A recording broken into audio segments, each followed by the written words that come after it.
कंधार विमान अपहरण कांड 1999 भाजपा सरकार, कारगिल युद्ध 1999 भाजपा सरकार, संसद पर आतंकी हमला 2001 भाजपा सरकार, अक्षरधाम मंदिर पर आतंकी हमला 2002 भाजपा सरकार, अमरनाथ यात्रियों पर आतंकी हमला 2002 और 2017 दोनों बार भाजपा सरकार, गोधरा कांड 2002 भाजपा सरकार, पठानकोट आतंकी हमला 2016 भाजपा सरकार, उरी आतंकी हमला 2016 भाजपा सरकार, पुलवामा आतंकी हमला 2019 भाजपा सरकार, पहलगाम आतंकी हमला 2025 भाजपा सरकार। देश में अब तक के सारे बड़े आतंकी हमले भाजपा की सरकार में हुए हैं और भाजपा की सरकार आते ही देश और देशवासी सभी खतरे में आ जाते हैं।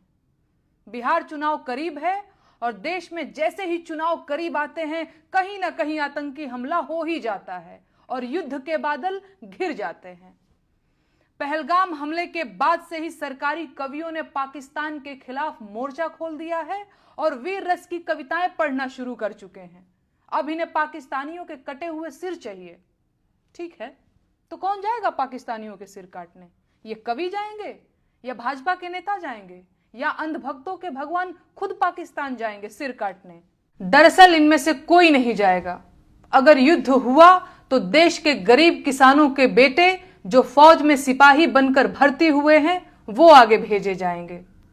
वो गरीब किसान जिनका बैंक का कर्ज अभी तक सिर पर लदा हुआ है, जिनका ट्रैक्टर जब्त करने के लिए बैंक वाले रोज द्वार पर चक्कर लगाते हैं, उनके जवान बेटों को ये भाजपाई कवि युद्ध में भेजने की मांग कर रहे हैं। ये है इन धूर्त कवियों का कवि हृदय और नीयत। और नेताओं का क्या है? चुनाव जीतने के लिए युद्ध की घोषणा करनी पड़ी तो ये वो भी कर देंगे। इनके अपने बेटे तो फौज में है नहीं, इनके अपने बेटे तो विधायक, सांसद और बीसीसीआई का सचिव बनने के लिए हैं, लेकिन लड़ाइयों में झोंकने और गोली खाने के लिए तो किसानों के बच्चे हैं, ताकि देश में राष्ट्रवाद का बयार चले और इन्हें वोट मिले।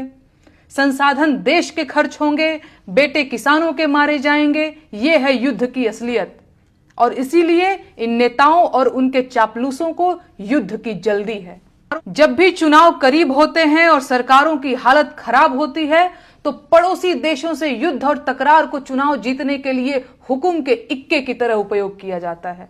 इसीलिए भाजपा के नेता और उनके चापलूस पूरी ताकत लगा रहे हैं कि किसी भी तरह से पाकिस्तान के साथ युद्ध शुरू हो जाए। लेकिन कोई माई का लाल ये नहीं पूछ रहा है कि कश्मीर जैसी संवेदनशील जगह पर 2000 पर्यटकों की सुरक्षा